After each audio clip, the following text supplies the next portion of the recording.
On the morning of the 31st of July, 1944, the commander of the 8th Mechanized Brigade of the 1st Baltic Front, Colonel Kraser, informed the radio at the headquarters of the Corps, "We are on the shores of the Riga Gulf." In response, an unusual order came to collect seawater from the Baltic Sea and send to Moscow to the headquarters of the Supreme High Command. At the next meeting, the bottle stood on the table in the office of Stalin as material evidence of the exit of the Soviet troops to the Gulf of Riga. According to some testimonies, later, Stalin sent similar bottles to Churchill and Roosevelt. It was a subtle propaganda move, emphasizing the successes of the USSR. This breakthrough to the Baltic Sea in the area of the small Latvian town of Tukums was of great military and political significance. Most of the Army Group of the North in the Baltic states was cut off from the rest of the Wehrmacht forces. However, soon the story of bottles received an unexpected continuation. The Germans gathered large forces of infantry and tanks, and the heavy cruiser Prince Eugen entered the Riga Gulf. On the 20th of August, the tank units of the Wehrmacht, with support from the sea, made their way to the surrounded Army Group North. The next day, Soviet troops lost the city of Tukums. A corridor formed along the seashore, according to which the enemy troops were able to withdraw from the encirclement. Stalin was distinguished by a special sense of humor. Having received a report on the loss of Tukums, he took a bottle of seawater from the table and said to return to Comrade Bagramian, "Let him pour them into the Baltic Sea." Then no one has imagined the difficulties of this task. Fierce battles in the Baltic states will continue until the last day of the war. Like the battles near Rzhev, they will be in oblivion for many years. You can watch a video about the Rzhev meat grinder on my channel using the link in the description. In the fall of the 44th, the Courland Peninsula was the last part of the Soviet Union liberated by the Red Army. The emergence of this strange education was the result of a chain of unusual circumstances, as well as decisions taken by the highest command of the Third Reich. In July 1944, at a meeting of Hitler, the commanders of the Army Group of the Center and the North unanimously demanded an urgent withdrawal of troops from the Baltic states. Guderian even called the position of Dönitz criminal stupidity, but the Führer, as often happened, preferred the opinion of the fleet. Admiral Dönitz, commander of the German Navy, intervened in the conversation and put forward a new argument. The restraint of the Baltic states is required to preserve the crews of submarines for the German naval fleet. The North Sea was controlled by the Allies.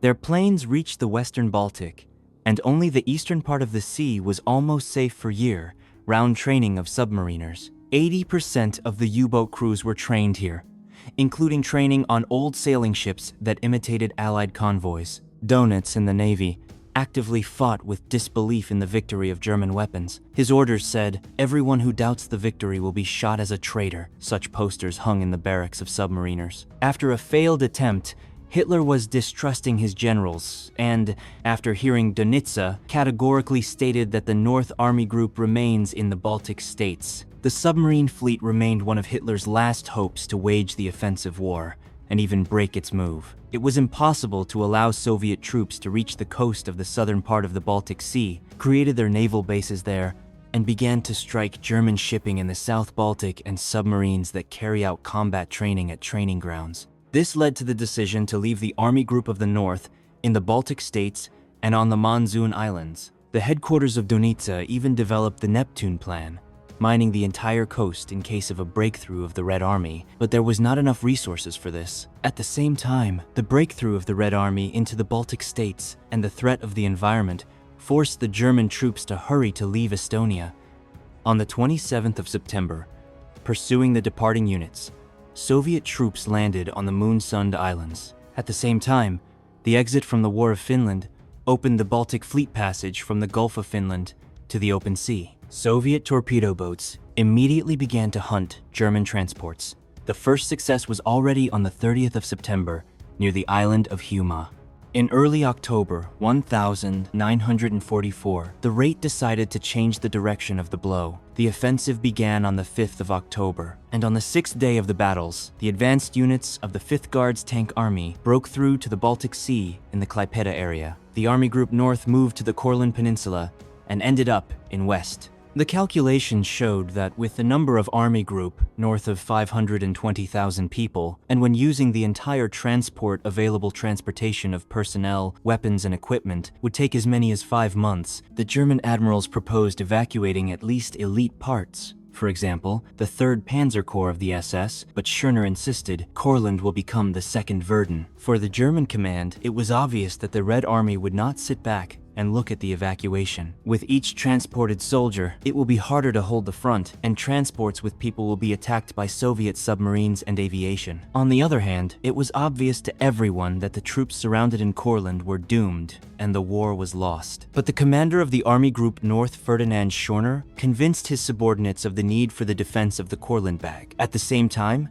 he could not reveal the words of Dönitz heard in the meeting. Instead, he ordered the soldiers to read fake reports about the new weapons and fracture in the war. Meanwhile, immediately after the capture of Riga, the Bet set the task of Eremenko and Bagramian to immediately go on the offensive and eliminate the Courland group. The 1st Shock Army, which advanced along the coast of the Riga Gulf, operated most successfully during this period. On the 18th of October, Soviet troops crossed the Lialup River and were able to master the village of Kameri. However, the next day, their offensive was stopped near the city of Tukums. Here, the Germans used the tactics of nomadic guns, the 88mm anti-aircraft guns. Flak 1836 changed positions after 2 to 3 S-hots, avoiding return fire. In the rest of the areas, the Soviet armies met the fierce resistance of the enemy and could not advance. Soon, the Germans inflicted a counterattack at once, with several tank divisions, and by the end of the 21st of October, the Soviet offensive completely stopped. Less than a week later, on the 27th of October, the 2nd major offensive of 2 Baltic fronts began. According to the plan, it was proposed to cut the 16th and 18th German armies and then destroy them in parts. The Soviet command perfectly understood that the supply of the German group in Courland was completely dependent on the work of the ports. The offensive was supported by powerful aviation blows. The Soviet night bombers, Po-2 corners, dropped not only bombs but also leaflets. The Germans nicknamed their sewing machines for the characteristic sound of the motor. On the other side of the front, Schörner planned an offensive on the Memel, now the Lithuanian city of Klaipėda, to connect with the main forces of East Prussia. For its implementation, tank divisions of the 16th and 18th Army were collected in one fist. As often happened in the war, 2 offensive planes of the Soviet and German collided with each other. The blow of the 1st Baltic Front was met by the advancing German tank divisions. The commander of the 1st Baltic Front, Ivan Bagramian, decided to introduce part of the 5th Guards Tank Army into battle, in the service of which there were new heavy tanks IS-2. Earlier, the Germans had already encountered the new Soviet tank and appreciated its powerful guns.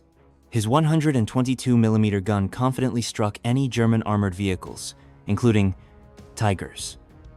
A peculiar tactical technique was invented against Isov. German tanks hid on reverse slopes of heights and arranged ambushes.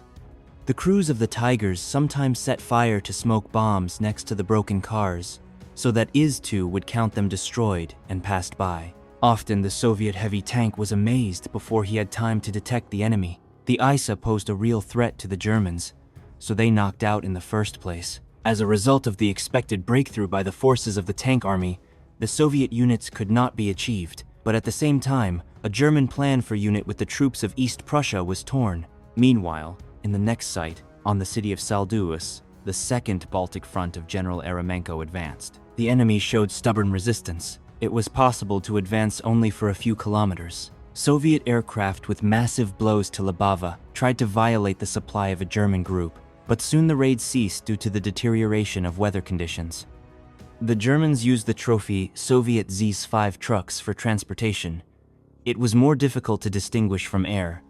In early November of the 44th, the risk began, and, after a week of fighting, the offensive of the 2 Soviet fronts was rolled up.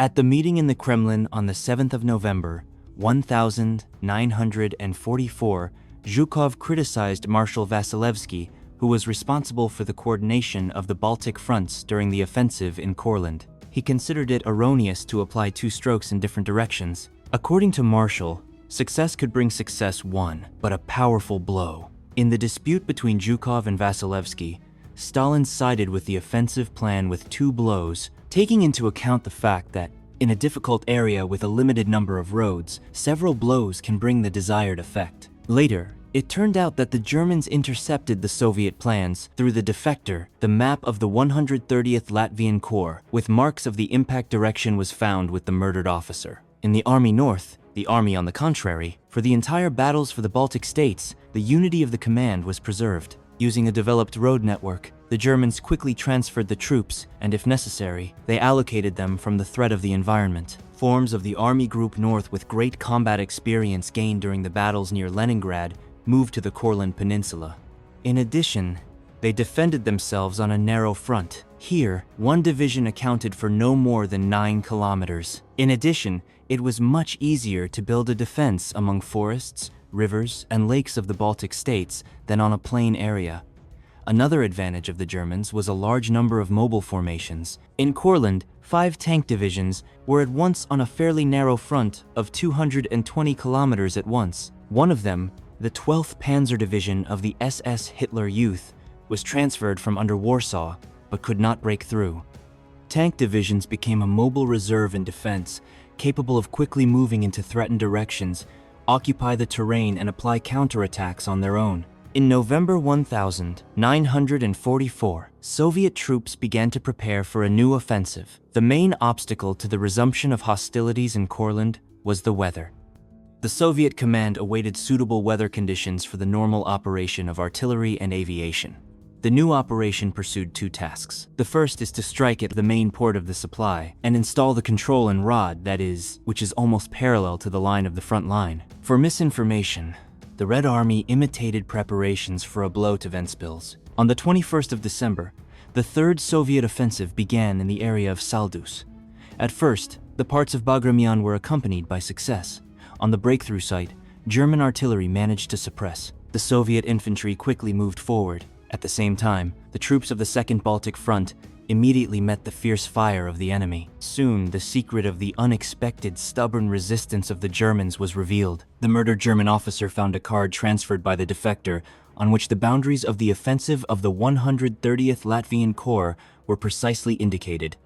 The Wehrmacht command, taking advantage of the still working Rokadic Road, pulled the reserves to the breakthrough section and, by the 31st of December, after several attempts to shake the enemy's defense, the Soviet offensive was stopped. By the end of the year, Hitler's interest in Courland has almost faded. Under the blows of the Soviet troops and its allies, the German defense cracked on all fronts. The situation in the Army Group North worried him the least. The same loss of interest in Courland was observed in the Soviet rate. Troops from the composition of 2 Baltic fronts began to be transferred to other strategic directions. In January of the 45th, with the beginning of the Wislad-Oder operation, Courland became the German donor for the Germans. It was not possible to withdraw the entire group of the army, but individual divisions of the Corps were still transferred by the sea to Germany. One of the first was the 3rd Panzer Corps of the SS, which was subsequently defended by Berlin. His evacuation was carried out under the code name Blue Ice. The soldiers were given double rations and fake letters from families to raise morality. Simultaneously with the German troops, the command personnel of the Courland Group, Ferdinand Schorner, were also seized by the commander of the Army Group Center. The Army Group North, from the 25th of January, began to be called the Army Group Courland. Similar changes have occurred on the other side of the front. The commander of the First Baltic Front, Army General Bagramian with his headquarters, was sent to East Prussia. Instead of General Eremenko, Marshal Govorov began to command the Second Baltic. This front was left the only one against the group of Kurland forces. The weakening of the group of German troops due to the export of the infantry and tank units by sea forced the Soviet command to make another attempt to crush the enemy. On the 16th of February, 1945, the 4th major offensive of the Soviet troops begins. The offensive developed more successfully than in the fall. The Soviet units managed to break through the German defense in the area of the town of Wojciech, but it was not possible to get a quick breakthrough of the front again. The pace was lost. The enemy pulled up reserves and restored the stability of the front. The Germans even used the T-34 trophy Soviet tanks, repainted in gray, for counterattacks. This caused panic among the Red Army. On the 17th of March, the Soviet command made the last attempt to eliminate the surrounded Courland group. The main blow was dealt in the area of city of Saldus. In some areas, it was possible to advance deep into the defense of the Germans. However, soon the headquarters had to stop the offensive. The two Soviet rifle divisions themselves were surrounded without the support of the main forces. Only on the 28th of March, the surrounded units, as a result of the most difficult fights, managed to break through to their own. Soon, the fighting in this direction finally ceased. On the same days, the Red Army entered Danzig. In these conditions, the preservation of the Baltic Sea, as an area of training of submariners, lost all meaning. The actions of German troops in Kurland finally turned into self-defense of the camp of armed prisoners of war, so the surrounded group was called in the Red Army. On May 8, 1945, when the signing of surrender in Karlshorst has already begun, Soviet radio stations openly handed over a radiogram with orders to all German ships and courts to follow the Porta Memel and Kolberg. The Soviet command did not particularly count on the unquestioning submission of the Germans, and therefore the ports of Courland were blocked by the boats of the Baltic Fleet. The boats carried posters on board: capitulation or death. Many crews surrendered without a fight. On the morning of May 9, Soviet troops took possession of Lyubava without a fight. The mass surrender of parts of the Wehrmacht began. In total, 42 generals, more than 8,000 officers, and 181,000 ordinary people, including about 14,000 Latvian volunteers, survived in Courland on May 9 to 13. Among the prisoners was the brigade Führer of the SS Bruno Streckenbach, one of the organizers of the Holocaust, hiding under the name of the Ordinary. The trophies of the Soviet troops became a lot of various equipment and weapons. There were hardly no remembered for heavy battles in Courland, like Ruzav. Here, from October 1944 to May 1945, 90,000 Soviet soldiers laid their heads. About 300,000 were injured. Parts of the Red Army could not defeat the besieged enemy troops. The number of German groups, combat experience, and the debug defense tactics prevented this. It was impossible to block the ways of supplying a group by the sea, due to the lack of submarines and aircraft at the Baltic Fleet. At the same time, as a result of the active offensive actions of the two Baltic fronts, the Germans lost the opportunity to remove large reserves from Courland and plug their holes on a collapsing front. Experienced and well-armed German units could strengthen the defense of the enemy and not allow the Red Army to take Berlin before the Allies. As Cerner later admitted, every day, Courland cost the Russian thousands of lives, but bought us a time for the defense of Germany.